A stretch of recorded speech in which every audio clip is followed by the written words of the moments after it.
చాలా సంతోషం. ఈరోజు ఈ సభ పెట్టవలసిన అవసరం ఉంది. పెట్టిన వారి అందరికీ కూడా నమస్కారాలు తెలియజేస్తున్నాను. చాలా సంతోషం. మనకి ఆయన కావాలి, ఆయనకి అందరూ కావాలి, మనకి ఆయన కావాలి. ఈవేళ ఈ సమావేశం పెట్టడానికి కారణం ఏంటంటే, మన సోదరులు ఈ రాష్ట్రంలో ఉన్న పార్టీలు మొన్న సభ పెట్టి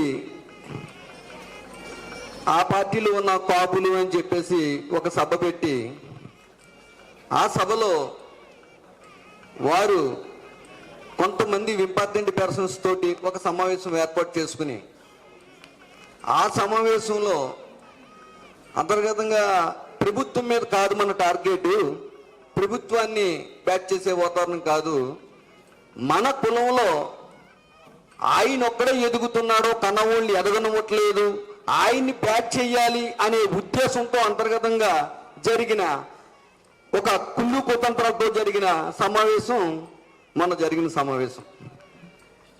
ఆ సమావేశంలో ఉన్న నాయకులు 5 తెరలు ఎమ్మెల్యేలు చేసిన వాళ్ళు ఉన్నారు, మంత్రులు చేస్తున్నారు, 4-3 తెరలు ఎమ్మెల్యేల కిందే ఉండి మంత్రులు కూడా రాని వాళ్ళు ఉన్నారు.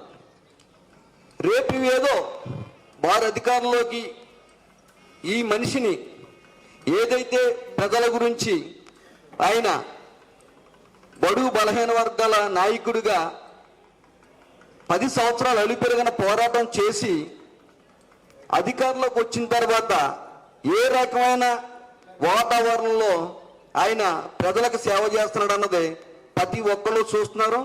ఈరోజు మనకన్నా ఎక్కువ శాతం బడుగు బలహీన వర్గాల్లో ఇవాళ పవన్ కళ్యాణ్ గారు అంటే ఒక నిజాయితీ, నీతి నిబద్ధత కలిగిన లీడర్ అని చెప్పేసి బడుగు బలహీన వర్గాల్లో పూర్తిగా ఆయన్ని నమ్ముతున్నారు.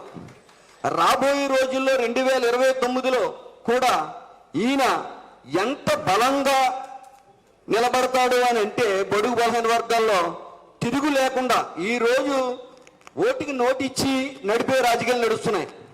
2029లో ఒక సునామీ, ఒక ఉప్పిన బడుగు బలహీన వర్గాల్లో పవన్ కళ్యాణ్ గారిని ముందుకు తీసుకెళ్లే దిశగా బడుగు బలహీన వర్గాల్లో అడుగులు వేస్తున్నారు. ఆ రకమైన వాతావరణం ఆయన నమ్ముతున్నారు. దాన్ని ఒక ఇందాక మన సోదరులు సచిన్ గారు కానీ నా ముందు ఒక యువకుడు వ్యాపారవేత్త మాట్లాడారు. వీళ్ళందరూ మాట్లాడింది ఏంటంటే, ఆయన్ని ముందుకు తీసుకెళ్లే దిశగా వాళ్ళందరూ ఉన్నారు బడుగు బలహీన వర్గాల్లో.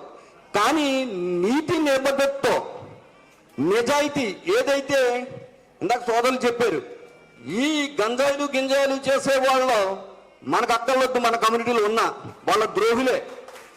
కానీ మన కమ్యూనిటీలో నీతి నిజాయితీగా ఉండి ఒక లెజెండ్గా ఉన్న వాళ్ళని ముందుకు తీసుకెళ్ళాలి. ఈ బడుగు బలహీన వర్గాలకు అందరికీ కూడా మనం సపోర్ట్ చేస్తూ ముందుకు తీసుకెళ్ళాలి. ఆయన్ని 2029లో బలంగా మరి మనం అందరం సపోర్ట్ తోటి ఒక శక్తి కింద ఈ రాష్ట్రంలో ఏర్పాటు చేసే దిశగా మనం ఉండాలి. ఒక రాష్ట్ర ప్రధాని ఆయన ఒక సునామీ ఆయన అన్నారంటే, ఒక రాష్ట్ర ప్రధాని అది సామాన్యమైన విషయం కాదు. ఒక రాష్ట్ర ప్రధాని ఒక మన లీడర్ ఇంటికి వచ్చాడంటే అది చిన్న విషయం కాదు. ప్రతి ఒక్కళ్ళు గమనించండి. ఈ విషయాలు గమనిస్తూ మన కమ్యూనిటీలో గతం కన్నా బలంగా ఈరోజు చాలా మెచ్యూర్గా, రాజకీయాల్లో మెచ్యూర్గా కానీ, గ్రామాల్లో చిన్న కులాల పట్ల వాతావరణంలో అందరినీ కలుపుకుని వెళ్ళే వాతావరణం కానీ, ఎవరికన్నా చిన్న దెబ్బ తగిలిందంటే రోడ్డు మీద 10 మంది ఆగితే 10 మందిలో 80 కాపులే ఉంటారు. ఆ 80 గబగబా జేబులు తరకవయ్య తీసి ఇది ముందు హాస్పిటల్ తీసుకెళ్ళాలి అనే వాళ్ళు కాపులే ఉంటారు. ఆ రకమైన వాతావరణంలో కాపు కమ్యూనిటీ ప్రతి ఒక్కరికి చేయించే కార్యక్రమంలో ఉన్నాం. కానీ ఆ వ్యక్తి చేత మళ్ళీ ఏదన్నా మనం రేపు అవసరం వద్దులోకి మనం ఆయన చేత మనం పని చేయించుకునే వాతావరణంలో మనం లేకపోతున్నాం. దానికి ఎక్కడ మనం మైనస్ అవుతున్నామో కూడా గమనించాలని చెప్పేసి ఈ సందర్భంలో తెలియజేస్తున్నాను. అదే రకంగా ఇక్కడ మరి సోదరులు ఈ సమావేశంలో కొన్ని విషయాలు మనం ఈ 2 సంవత్సరాల ప్రభుత్వ అధికారంలోకి వచ్చిన తర్వాత కూడా మనకు ప్రభుత్వం మన కమ్యూనిటీకి ఏం చేస్తుంది అన్నది కూడా మనం చెప్పాల్సిన అవసరం ఉంది. మనకి ఈరోజు ప్రభుత్వ అధికారంలోకి వచ్చిన తర్వాత మరి ఏదైతే కూటమి ప్రభుత్వంలో రాష్ట్రం అంతా 1% షేరు పెట్టారు. దానివల్ల బలంగా మనం ఉన్న చోట కొంచెం చాలా దారుణంగా మైనస్ అవుతున్నాం. దయచేసి సోదరులు ఈ రకంగా కూడా ఒకసారి ఆలోచన చేయాలి. బలంగా మనం చాలా బలంగా ఉన్నాం. మనం బలంగా ఉన్న చోట ఈ పర్సంటేజ్ తోటి బలహీనపడుతున్నాం. బలంగా ఉన్న చోట పర్సంటేజ్ మారాలి. రేపు పంచాయతీ ఎలక్షన్లో కానీ మున్సిపాలిటీ ఎలక్షన్లో కానీ మరి చాలా రేపు రాబోయే రోజుల్లో జడ్పీటీ ఎలక్షన్ కానీ ఎన్ని ఉన్నాయి. ఈ ఎలక్షన్లో కూడా మనం బలంగా ఉన్న చోట పర్సంటేజ్ తీసుకుని మన పార్టీని బలపరుచుకునే దిశగా మనం వెళ్ళాలి. ఈ కూటమి ప్రభుత్వంలో కొన్ని నియోజకవర్గాల్లో ఉన్న చోట మనల్ని కలుపుకునే వాతావరణంలో జన సైనికుల్ని కలుపుకునే వాతావరణంలో కొంచెం వెనకడుగు పడుతుంది అన్నది మాత్రం వాస్తవం. ఇది గమనించాలి.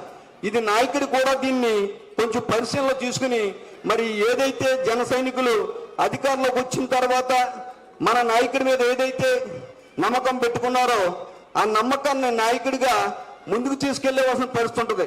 కొంతమంది సోదరులు ఉన్నారు, ఏమి ఆశించే పరిస్థితులు ఉండరు. పవన్ కళ్యాణ్ గారు ముఖ్యమంత్రి అవడమే కావాలి, మరి ఈ రాష్ట్రానికి ఒక మంచి పరిపాలన తీసుకునే నాయకుడు కావాలి, పేదరికాన్ని నిర్మూలన చేయాలన్న ఉద్దేశంతో పవన్ కళ్యాణ్ ఈ రాజకీయాల్లోకి వస్తా. 25 సంవత్సరాలు రాజకీయం చేస్తాను, 25 సంవత్సరాల వరకు ఓటమిని చూస్తాను, విజయాన్ని చూస్తా అన్నాడు. ఆయన 10 సంవత్సరాలు చూశాడు. మరి 11, 12 సంవత్సరాల నుంచి అధికారంలోకి వచ్చారు. వచ్చిన తర్వాత ఆయన వేసే అడుగులు ప్రతి ఒక్క అడుగు కూడా మరి ఏదైతే పేదరికం నిర్మూలన చేయాలన్న ఉద్దేశంతో ఆయన అడుగులు పడుతున్నాయి. దాన్ని క్లియర్గా ఉన్నాయి. ఈ రోజు మరి ప్రభుత్వం అధికారంలోకి వచ్చిన తర్వాత సంవత్సరానికి 3,000 కోట్లు కాపు కార్పొరేషన్కి వేస్తానన్నారు. ఇప్పటికి 2 సంవత్సరాలు మరి అయ్యింది. 6,000 కోట్లు వేయాలి. ఈ రోజు కూడా మరి కార్పొరేషన్కి ఇంకా డబ్బు పడలేదు.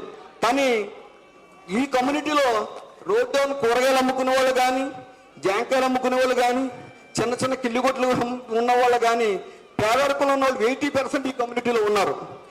ఈ కార్పొరేషన్లో డబ్బుల వల్ల మరి లోన్ల ద్వారా వాళ్ళు ఎదగటానికి ఎదుగుదలకి చాలా ఉపకారపడుతుంది. ఆ దిశగా కూడా మరి కొంచెం ఆలోచన అవసరం ఉందని చెప్పేసి ఈ సందర్భంగా తెలియజేస్తూ ఇంత చక్కటి అవకాశం ఇచ్చిన మరి సోదరులందరికీ కూడా, నా కుల సోదరులందరికీ కూడా హృదయపూర్వక నమస్కారాలు తెలియజేస్తున్నాను. కంపల్సరిగా మరి పవన్ కళ్యాణ్ గారిని 2029లో మనం అనుకున్న కుర్చీలో కూర్చోబెట్టే దిశగా మనమందరం కూడా పనిచేయవలసిన అవసరం ఉందని మరొక్కసారి తెలియజేస్తూ మీ అవకాశం ఇచ్చిన పెద్దలందరికీ కూడా ధన్యవాదాలు తెలియజేస్తూ జై బాబు.